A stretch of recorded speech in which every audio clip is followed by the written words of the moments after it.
Yo, what's going on? My name is Charles, and today I'm going to be showing you how I take my Instagram photos from this to this.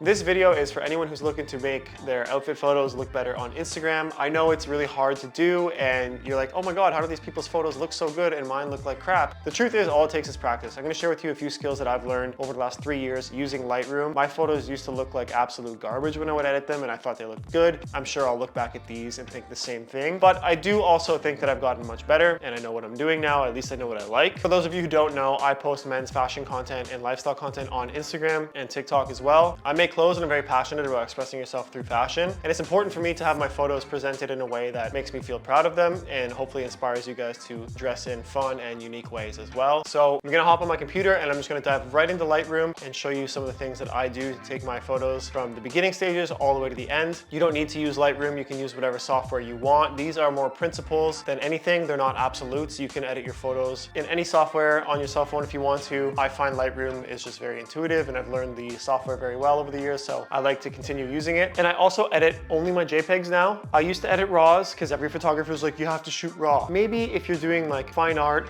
and portraits and you want to make prints, sure. Or you really need to access the information in the RAW file. But for my purposes, I shoot on Fujifilm. I love their camera systems. I love how they grade their photos straight from camera and the recipes. It gets it really close to what I want. Then I just go in and make some subtle tweaks to it and it's done. So that is the system that works the best for me. You may not agree with that and that's totally okay, but I'm gonna show you how I do it. So let's just get right into the video and hopefully you guys learn some things. And drop your Instagram handle so you guys can all follow each other, support the community. If you're into fashion, if you're into lifestyle, I'm sure that we'll get along. Let's do it.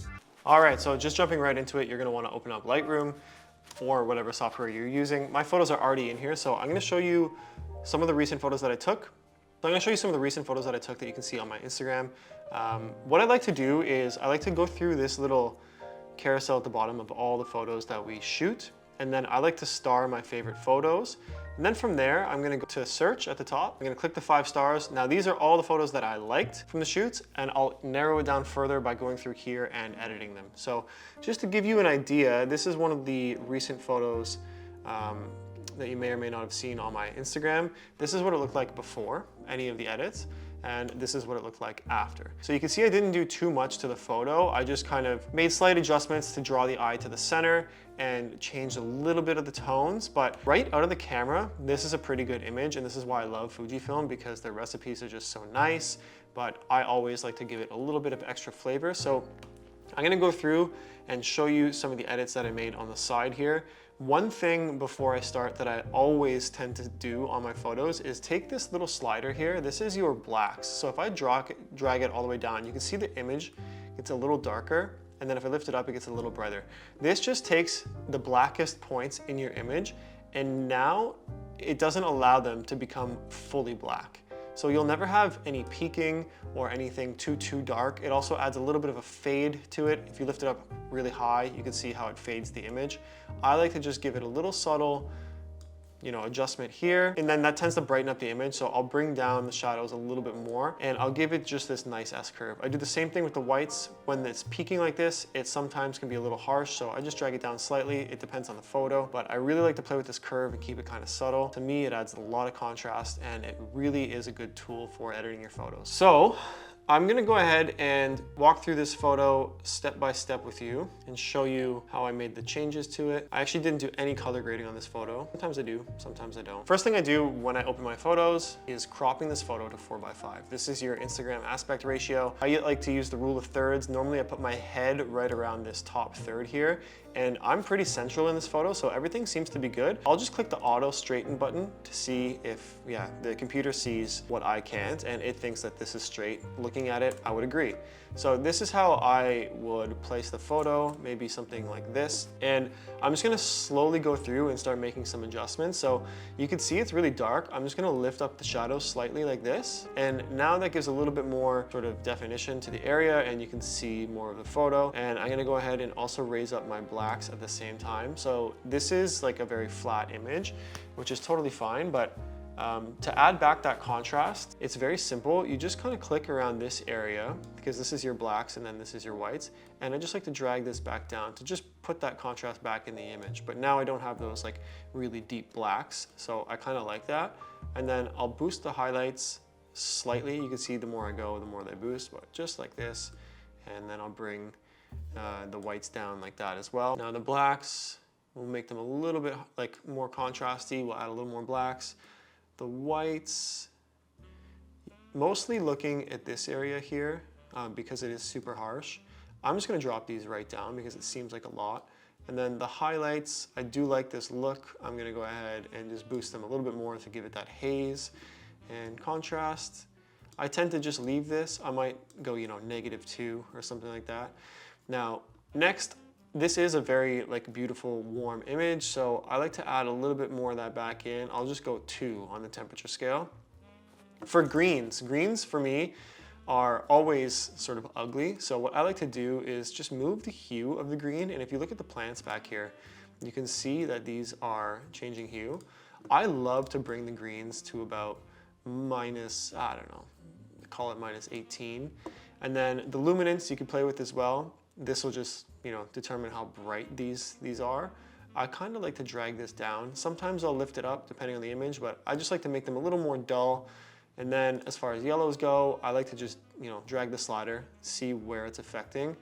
And I'll just drag the luminance down because the yellows are really bright. So I'll bring it down just slightly in this one. Orange, because orange is on my skin, I'll probably bump it up 1 just to give me a little bit of luminance. The red, I'll do the same. There's lots of blues here. I'm gonna be honest, I'm gonna take these out.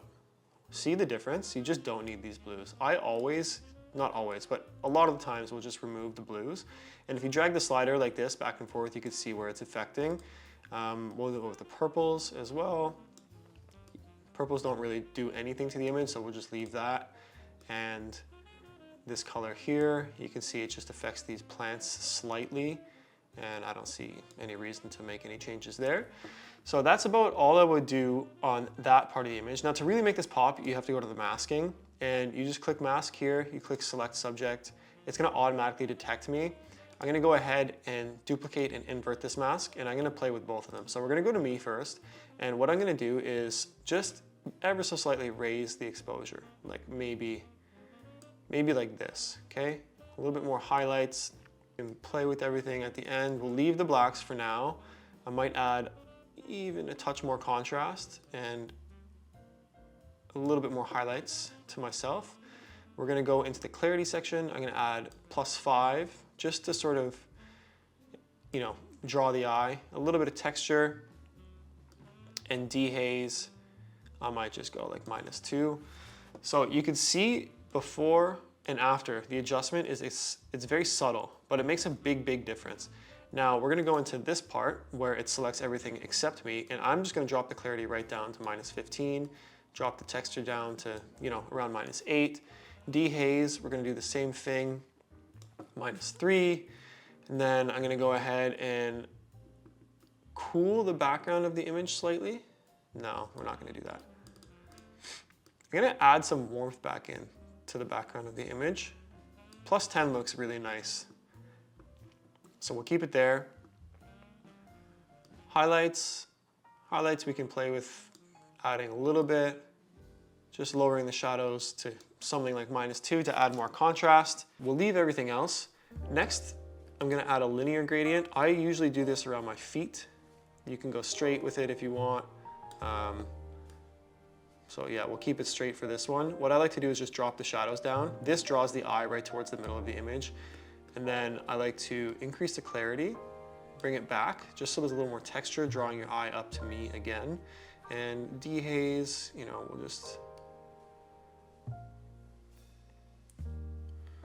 we'll go +2 on the dehaze. So super subtle. You can see before the masks and after the masks, how your eye just kind of focuses on the subject now. And the last thing that I do sometimes, I didn't do it on this one, but I will add it to show you, is a radial gradient. You can see the sun is coming from back here. So I'll go with this radial gradient. And what I'll do is I'll boost the temperature, like +3, maybe even a little more. Something like this. And I'm gonna lift the exposure and also reduce the clarity even further and add some dehaze. This gives you just a nice glow. You can shrink it a little bit because it is creeping on my face here. And you can see that this just has this like beautiful glow. I'll also turn it slightly that the image didn't have before. So without the masks and with the masks. Now this is a little extra. Looking at it now, I think I will reduce the exposure to something like this. And the yellow, I'll bring it back down to like -15. So here again is before and after. And to me, that is perfect. So that is the one picture done. I don't do anything more than that. I just click here to export it, JPEG, large, full quality. I have no issues with that. I airdrop it to my cell phone and I post. Let's do the next one. All right, so for photo number 2, I've selected this one. I just posted this recently and I'm very happy with this edit actually. It pops very nicely. This is what it looked like before and this is what it looked like after. Oh, sorry, yeah, before, after. Now you can see I haven't made any major adjustments and the same principles apply to the tone curve here. So just showing you the difference with those. Now the main thing I had to do with this one was play with the colors. So there's a lot of green in this image. I went in and adjusted the tone of the green. As you can see in the background there, I brought it to the left just like this. Saturation, I didn't want it to be I didn't want the green to pop too much and take away from like the red that I was wearing. So I just brought this down, and same thing with the luminance. I just brought it down slightly as well. Orange, I increased. As you can see, most of that affects my face. So if I just put it back to normal, it looks like this, and then if I increase the luminance, you can see the difference there. The red, I also increased the luminance just slightly. You notice that a little bit on the shoes and the shirt, and it's just a subtle thing, but it really does make a difference. So here it is at the beginning, and then there it is, just slightly raising it up. Now, again, removing the blues, you can see this is what it's like with the blue in the image. The whole floor just feels cold. And then I took away most of that. Same thing with the purples, I just got rid of them. They weren't serving the image. You can see the walls there where it's just ugly. And these magentas as well didn't really do much, so I just got rid of them. I didn't want any distractions.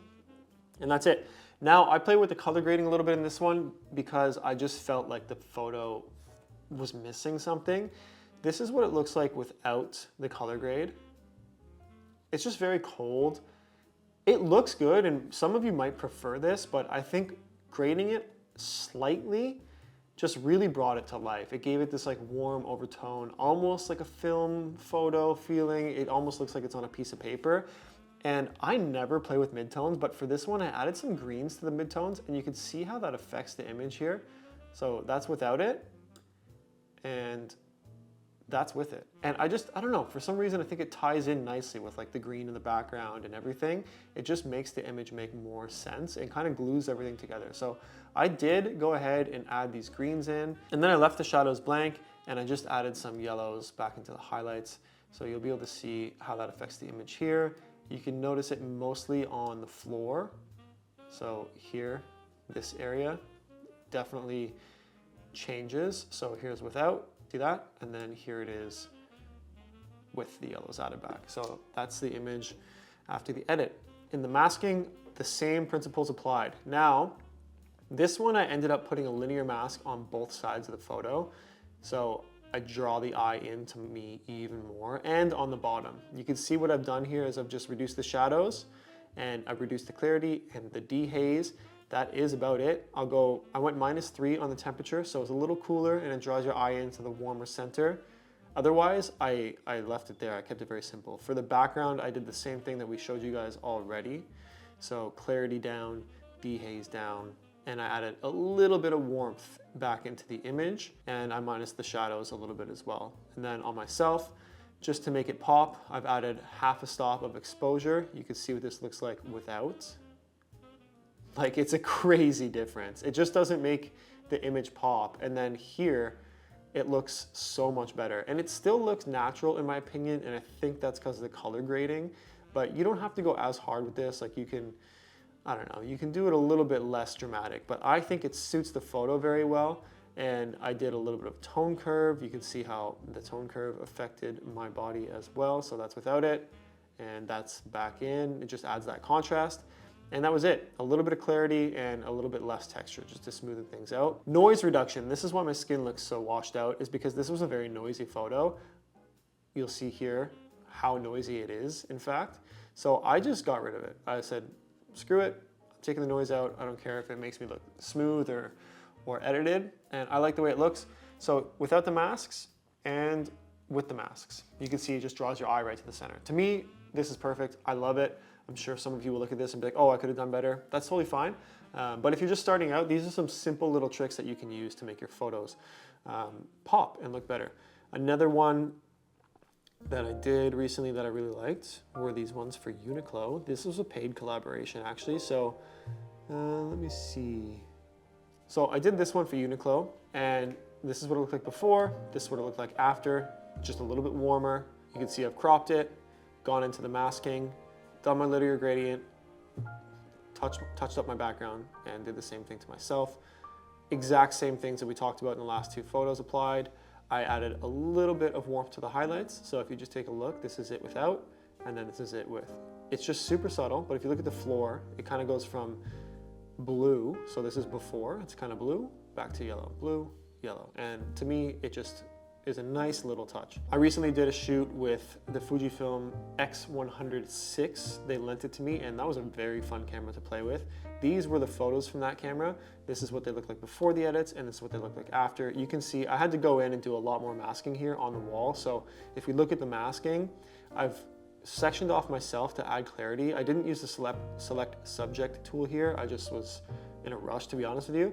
And for the background, the brush, you can see I've selected all that, and I've basically just like darkened it and desaturated it, because before it looked like this and I didn't like that at all. So after the masking, this is the final result. Same thing with this image that I am a huge fan of. This is it before, after, before, after. So I've gone in and added this nice blooming effect from, you know, the artificial sun that I've created with this radial gradient here. And looking at it now, I honestly think I can warm it up even more and increase the exposure even more, like this. Maybe you can get a little warmer with it. That's too much. Yeah, like I think that looks better than what I had previously. So sometimes going back to your photos and making changes is nice. And then the same things applied here. I just added some focus on this, so you'll see I've gone in and added more clarity. I've added contrast with the dehaze selector here, added a little bit of blacks, and that is it, because this was the focus. So again, here's the image before, and here is the image after. This one, super fun campaign to shoot. I absolutely loved it.